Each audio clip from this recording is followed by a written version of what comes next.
आगे वाले में भी ऑर्डर इसी तरह से लिखें। नंबर ऑफ रोज कितनी है आपके पास 2 एंड नंबर ऑफ कॉलम्स कितने हैं 1। जो मैंने आप लोगों को तरीका सिखाया था उसके अंदर मैंने आपको बताया कि फर्स्ट एंड लास्ट जो डिजिट है वो आपने रब कर देना है और साथ में जो सिंबल्स आए हैं ये मल्टीप्लिकेशन के इनको भी रब कर देना। देखिए आपके पास सामने क्या लिखा हुआ आ रहा है 2 इक्वल टू, तो 2 इक्वल टू होता है ना, 2 के इक्वल होता है। तो यहाँ पे आपका रूल आपका खुद ब खुद बन जाएगा, आपको वो याद रखने की जरूरत नहीं पड़ेगी कि कॉलम पहले आता है या रो पहले आता है, आपकी वो कंफ्यूजन दूर हो जाएगी। दोनों आंसर बराबर आ जाने चाहिए। अगर दोनों बराबर है तो इट्स मीन कि आप इनको मल्टीप्लाई कर सकेंगे। आप इसको यहाँ पे मैं हिंट लिख रहा हूँ, ये हिंट था जो मैंने बीच में लिखा, रूल का जो हिंट वो मैंने ये लिखा था कि आपको समझ आ जाएगी कि मल्टीप्लिकेशन हो सकती है या नहीं हो सकती। अब यहाँ पे मल्टीप्लाई करना कैसे है उसको डिस्कस करना है। आपने इस तरह से एरो लगा लेने हैं। अगर ये आप एरो लगा लेते हैं तो आपको आसानी हो जाएगी समझने के अंदर कि मल्टीप्लिकेशन किस तरह से हो रही है। आपने फर्स्ट मैट्रिक्स का फर्स्ट एलिमेंट, पहली मैट्रिक्स का पहला एलिमेंट उसको मल्टीप्लाई करना है सेकंड मैट्रिक्स के फर्स्ट एलिमेंट के साथ, यानी कि पहले एलिमेंट को पहले के साथ मल्टीप्लाई करना है। 1 मल्टीप्लाई हो जाएगा 4 के साथ और सेकंड एलिमेंट को सेकंड एलिमेंट के साथ मल्टीप्लाई करना है, यानी कि 2 मल्टीप्लाई होगा आपका 0 के साथ। और इन दोनों के दरमियान में आपके पास सिंबल किसका आएगा, प्लस का सिंबल आएगा। देखिए आपके पास एरोस भी शो कर रहे हैं कि सारे एलिमेंट्स हमने यूज कर लिए हैं, तो आप भी ब्रैकेट्स क्लोज कर देंगे यहाँ पर। अब इसको सॉल्व कर लेंगे, सॉल्व करके आएगा क्या आंसर आपके पास, 1 को 4 से मल्टीप्लाई करेंगे तो 4 1 जा 4 एंड 2 को 0 से मल्टीप्लाई करेंगे तो ये आ जाएगा आपके पास 0। 4 प्लस 0 करेंगे तो आपके पास 4 आ जाएगा। तो ये आपके पास मैट्रिक्स की एक नई फॉर्म बन जाएगी, छोटा सा मैट्रिक्स बन जाएगा सिंगल एलिमेंट का। इसके अलावा एक और एग्जांपल ले लेते हैं। इसमें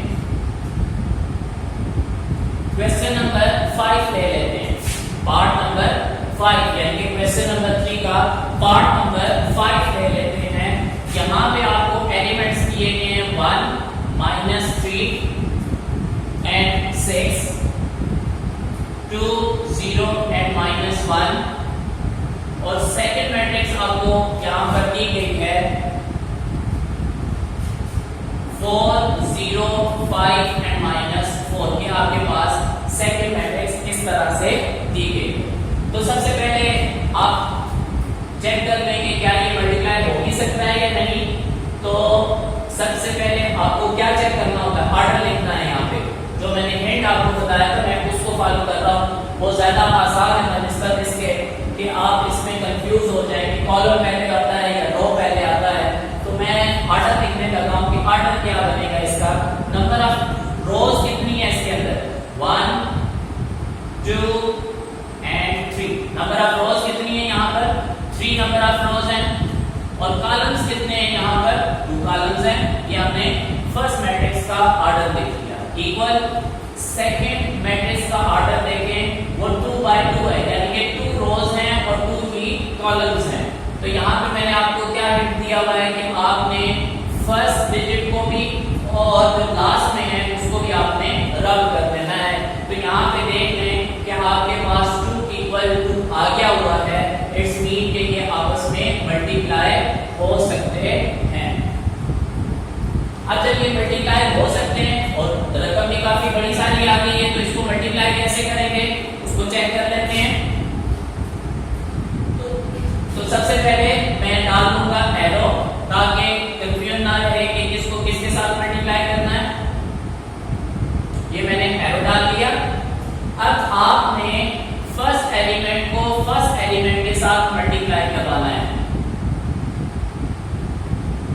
फर्स्ट मैट्रिक्स के फर्स्ट एलिमेंट को आपने मल्टीप्लाई किया सेकंड मैट्रिक्स के फर्स्ट एलिमेंट के साथ। 1 मल्टीप्लाई 4 हो जाएगा और 2 को मल्टीप्लाई करूंगा मैं अब 0 के साथ और दरमियान में सिंबल जो है वो आ जाएगा प्लस का। आपकी फर्स्ट रो आपने मल्टीप्लाई करवा दी। अब इसी तरह से सेकंड रो पे आ जाए कि सेकंड रो को भी आपने मल्टीप्लाई करवाना है। उसके लिए भी मैं एरो डाल देता हूं। -3 को आप मल्टीप्लाई करवाएंगे 4 के साथ, -3 मल्टीप्लाई 4। 0 को मल्टीप्लाई करवाएंगे 0 के साथ और सेंटर में साइन किसका आ जाएगा? प्लस का आ जाएगा। अब आपके पास आखिरी रो बची, उस आखिरी रो को भी आपने इसी तरह से मल्टीप्लाई करवाना है। 6 को 4 के साथ मल्टीप्लाई करवाएंगे, 6 मल्टीप्लाई 4 और -1 को मल्टीप्लाई करवाएंगे 0 के साथ इस तरह से और सेंटर में साइन किसका आ जाएगा? प्लस का आ जाएगा। ये बात क्लियर हो गई? अब देखें फर्स्ट मैट्रिक्स के अंदर तो सारे एलिमेंट्स यूज हो गए, लेकिन जो सेकंड मैट्रिक्स है उसके अंदर आपने एरो सिर्फ एक कॉलम के साथ लगाया, मतलब ये जो पहला कॉलम था सिर्फ ये यूज हुआ है, बाकी कोई कॉलम अभी यूज नहीं हुआ।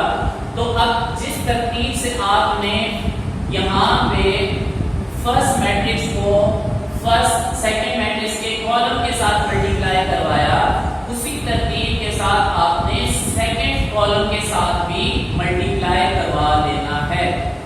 बिल्कुल उसी तरतीब के साथ कि फर्स्ट एलिमेंट को आपने वहां पर मौजूद जो फर्स्ट एलिमेंट है 5 उसके साथ मल्टीप्लाई करवाना है। मैं इसको सर्कल आउट कर देता हूं ताकि आपको ज़हन नशीन रहे। 1 थोड़ी आप स्पेस देंगे क्योंकि सेकंड का भी यूज कर रहे हैं ना, तो आप थोड़ी सी स्पेस दे देंगे। 1 को मैं मल्टीप्लाई करवाऊंगा 5 के साथ और 2 को मल्टीप्लाई करवाऊंगा सेकंड एलिमेंट के साथ 2 मल्टीप्लाई -4 और सेंटर में साइन मेरे पास किसका आएगा? प्लस का आएगा। अब नीचे वाली रो पे आ जाएं। नीचे आपके पास -3 है, उसको मैं मल्टीप्लाई करवाऊंगा 5 के साथ और आगे 0 है, उस 0 को मल्टीप्लाई करवाऊंगा -4 के साथ और सेंटर में साइन डालूंगा प्लस का। अब नीचे आ जाएं। 6 को मैं मल्टीप्लाई करवाऊंगा 5 के साथ और -1 को मल्टीप्लाई करवाऊंगा मैं -4 के साथ और सेंटर में साइन किसका आ जाएगा? प्लस का आपके पास साइन आ जाएगा। ये मल्टीप्लिकेशन की तरतीब थी, ये तरीकेकार है कि आपने इस तरह से इसको मल्टीप्लाई करवाना है। अब आपके पास बाकी काम क्या बचता है कि आपने इस मैट्रिक्स को सिंप्लीफाई करना है। तो मैं उसके लिए यहां पे आ जाता हूं कि इसको सिंप्लीफाई कैसे करेंगे। देखिए 1 मल्टीप्लाई हो रहा है 4 के साथ, 1 4 4 प्लस 2 मल्टीप्लाई हो रहा है 0 के साथ, तो वो 0 बन जाएगा। -3 मल्टीप्लाई हो रहा है 4 के साथ, तो वो आपको -12 देगा। 0 0 के साथ मल्टीप्लाई हो रहा है तो वो आपको 0 ही देगा। 6 आपका 4 के साथ मल्टीप्लाई हो रहा है तो 6 4 24 आ जाएगा। -1 आपका 0 के साथ मल्टीप्लाई हो रहा है तो आपको 0 ही आंसर देगा। 1 को 5 के साथ मल्टीप्लाई करेंगे, 1 5 5 आ जाएगा। 2 को -4 के साथ मल्टीप्लाई करवाऊंगा तो मेरे पास आंसर -8 आएगा और -8 और पीछे आपके पास प्लस पड़ा हुआ है तो प्लस माइनस माइनस होता है तो साइन किसका लग जाएगा? माइनस का साइन आ जाएगा। -3 को 5 से मल्टीप्लाई करूंगा तो -15 एंड 0 को 4 से मल्टीप्लाई करूंगा तो वो आपके पास 0 आ जाएगा। 6 को 5 से करूंगा तो 30 आ जाएगा एंड यहाँ पे माइनस माइनस क्या होता है? प्लस। उस प्लस को इस प्लस के साथ मल्टीप्लाई करवाऊंगा तो प्लस क्या आएगा? 1 को 4 से मल्टीप्लाई करूंगा तो 4 आ जाएगा और ये आपके पास मैट्रिक्स फॉर्म इसको बना लेंगे। बाकी हम मजीद इसको फर्दर सॉल्व कर लें तो ये आपके पास 4 -12 24 -3 -15 एंड 34 आपके पास आंसर आ जाएगा इस मल्टीप्लिकेशन का। आई होप सो दैट आ गया हो।